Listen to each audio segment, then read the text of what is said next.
Uganda. Sina muneeno. Ate okubukyusa mu mirembe. Ekyo nkiddamu ensi yonna ne bw'eba ndaba.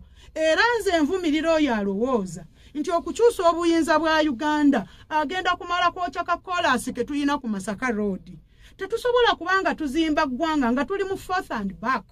Twagala buli president yajja wano e Uganda azimbire ku ebyo ebikoze eki ebituukiddwako eggwanga lwe lijja okusobola okutambula. Mwami Bwekumbule nze nali district education officer e Butambala. But I retired as a young woman. Nenzija nnyongera ettaffaali ku side eno bw'obeera public servant. You do not have wings to spread. Tosobola kwogera kimala ku nsonga z'oyagala kwogera. Newayo ng'omuwala omuto. Nevayo nenyingira ebyobufuzi nteeka eddoboozi lyange nga bwe mbirabye n'omutwe gwange. Kakati bwe mba ate nkozesa mutwe gwange nga y'ensonga lwaki omuntu akugamba nti so omuntu abadde abuuza nti mu NUP twalina abakyala abo twali twagala kukyusa buyinza ebyaddala. However gye twamaliriza bwe tuti mu NUP nyina mukwano gwange omu yaŋŋamba nti gwe Aisha no mu NUP gy'ozze si byakawowo mu muntu boluyi naye tolowooza ng'omuntu agenda kukolako omusango ogenda oloope mu NUP oloopawa ewani. There is nowhere. Ewani nze baŋŋamba bw'oba tomatidde na bivudde mu kusumanya mu vetting wandiika petition bannange n'obwegendereza era nengiwandiikira bakama bange era nze nentuula ninde bakama bange kubanga baŋŋamba mu nnaku 2 tugenda kuba tukoze eki tubayise neziyita ennaku 2 neziyita wiiki 3 ekiroogi kya NUP ndowooza naye ebyama byayo bifaananamu eby'NRM babeera bakyatudde nga bateesa eno ne biyiika ne bibakunkumukira enju yava mu kutonnya neetiiriika. And you wonder in a political party nga baba batudde bakyateesa ebintu nga babibabuulira eri nti petition ya Aisha oyo bagambye ajja kututawaanya nnyo. You understand?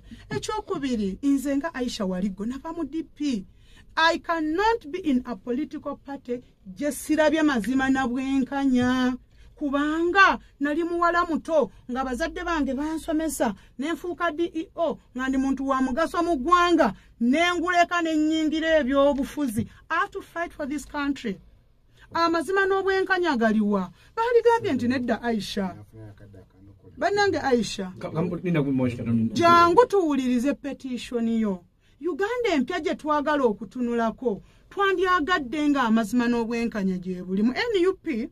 One of the core values is social justice. Era ne bakugamba nti political party is a social democratic political party.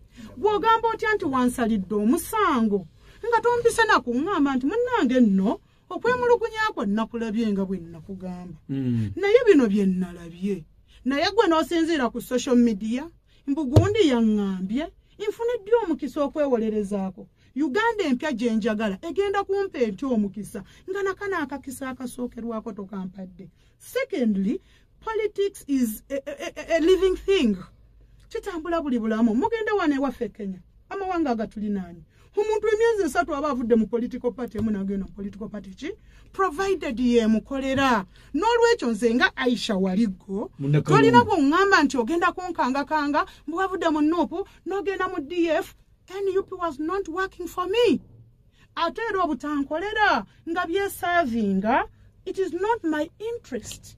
Ekirala nti politics wa Uganda through the Political Parties and Organizations Act atuwa omukisa freedom of association. Musango kigwemanziziza okujjako nga nange olwo njagala kweyita Namba Lujega tisisobola kunnyonnyola abantu b'ekalungu nsonga ezo ne bazikola ki ne bazitegeera. Naye nga tukyali wano njooza nti luno olutalo lukyusibwa ku front emu.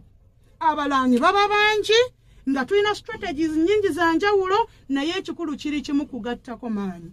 Okulowooza obulowooza nti kubanga bagenda kuteeka ku social media abaana bangi nnyo bakuvume ewabenga ewaffe gyenva abali ku social media batono bategeera kimu nti eddwaliro ly'Ekigaju temuli ddagala.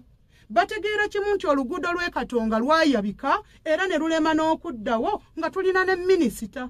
Abo nno gye bali ensonga ezo bazitegeerera ku level eyo bwe tubanga tuli mu nkyukakyuka ya ddala nze ndowooza our biggest opposition political party yandibadde ekkiriza nti ebintu ebimu bye bino kankubuulire nze bagamba Aisha Waligo ebyo byakola mwali mulabye abakazi ababikola simanyi ate n'olwekyo waliwo abali emabega ababimukolera. What kind of politics is that does not allow innovation? Mu byobufuzi buli omuntu aba amwagalako kiki kyoleeta. Nze manyi okugamba eyo mu ttiimu zange ne bagamba mbwoyo mbega neze nedda. Omulimu gwa mbega gwe guno. Bwajja n'akonvinsinga abantu 100 kigenda mubeerera kizibu okuddayo okubagamba nti bye nabagambye byabadde biki? Byabadde bikyamu. Nze kati gwe mbega jangu mu kampu yange konvinsinga abantu bo 100 nze nfuneko 5 mu bameka mu batano. Ntambuza omulimu omulungi. Olutalo lulwe okuddayo okulowooza be yagambye nti waliggo mulungi ate kati abagambe nti waliggo muki nti waliggo mubi. But in NUP bakuwa omusango bagukusalira ku social media omusango gwa NUP gutandikira ku social media n'omwana okugamba oyo yalya ate ne gutandika nolowooza nti okolagana n'abakulembeze. I once told one of the women gwe twali tukola naye gamba Honorable Kyagulanyi alera abakyala bano bayita mu bimpi Mosh wane Uganda yenzo omukyala eyasooka nga nnyingidde mu byobufuzi ebyaddala okugamba nti nedda tufiirwa abakyala bangi mu byobufuzi balagawa. The reason was nti abaami bangi mu byobufuzi bakabasanya abakyala mu mbeera y'okubawa tiketi mu mbeera y'okubasako eminazi lenda kwakuyingirawo. Abaami bangi mu byobufuzi bakabasanya abakyala mu mbeera y'okubawa tiketi mu mbeera y'okubasapootinga mu mbeera y'okubabeererawo. Bwe nayingira nga president ya ligi ya DP nasooka kukola tteeka limu mu DP a policy against sexual harassment in politics.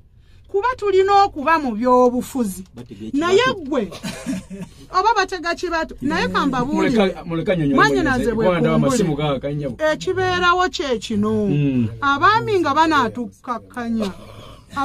banaatukkakanya batuwaayiriza owulidde ne bakuteekako ensonga z'obwenzi ne bakwana abawala political party neetayamba. One time nagamba omukyalo omu mu NUP gamba president alera abakazi bano ffe tetumulinaako nnyo access bakasaba buli lunaku buli ssaawa buli ddakiika abamu kuffe twajja mu byobufuzi nga tweteeseteese nkugambye ku myaka 3 I had retired in service era nennyingira nga nyina masters in language and literature nga nyina masters in research and public policy naye nava mu public service ku mmotoka ey'obwereere ku mafuta ag'obwereere so tetwajja mu byabufuzi kuzannya na kutulowoozesa nti okumpagira nyina kusooka kuwaako nedda. I'm telling you Moshi kino kyoto kyawataka Moshi nze njogera ne mukyala mukulu nasomesebwa abakyala abakatuliki mu program Kalungu ku GTC.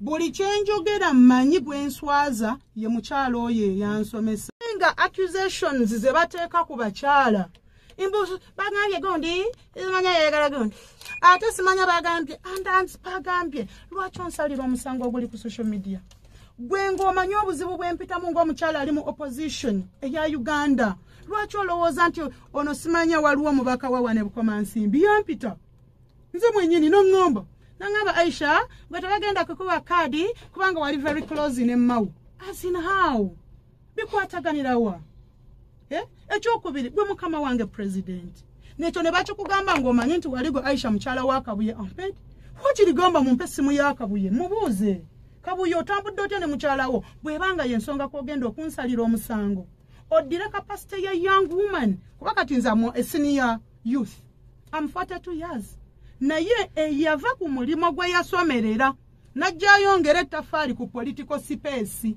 gwe nowe ensonga mbu kubanga oyo yali close ne Mau tasobola kufuna tiketi ya NUP no abakyala ffe tubagamba ne tubazaamu amaanyi era Kalungu nyimiriddewo ng'akabonero akagenda okulaga abakazi we cannot be intimidated by people who did not call us in the political space eno space tugenda kugibeeramu kubanga tukimanyi tukola 52% nga ne bweba budget ya ggwanga nga bagigaba mu mazima n'obwenkanya ffe twandisinzizaako okuba ekinene n'olwekyo njagala kugumya bannakalungu abali eyo ne bannayuganda n'abakyala mwenna bwe tuli mu political space eno tulina kugirwanirira kubanga political parties za Uganda ezisinga obungi tezimanyi kye tuyitamu n'abakulembeze abazikulembera tebawaddeeyo budde kufuuka bazadde baffe kutuyamba tubeere mu space eno tugibeeremu bulungi bo balowooza bulowooza nti bagenda kukola okusanyusa emikwano nga tuli mu kalulu kano ke tugendamu okukyusa eggwanga tekyetaagisa nti bamikwano mubeere awo kyetaagisa bantu bamalirivu inga musho olwaleero bwe kikwewuunyisa waliwo wano agambye mu political party n'ogenda mu DF a right person in a wrong political party. No, there cannot be a bad school. It is the teachers and the parents who are bad. Kati mweno political party we are good people and we are going to make things right. Kubanga nze kenda bye yakaseera akatono ke nandibadde nako they appreciate my input. Ekyokubiri siri mu byabufuzi bya leero. I'm not a seasonal politician. I'm a full-time politician. Era nga nkimanyi oba mpangula akalulu oba siwangudde kalulu nteekwa okuyisaawo message bannayuganda ababiri abasatu abana abataano gye banaatwala. Mukyala Oliggo nkusaba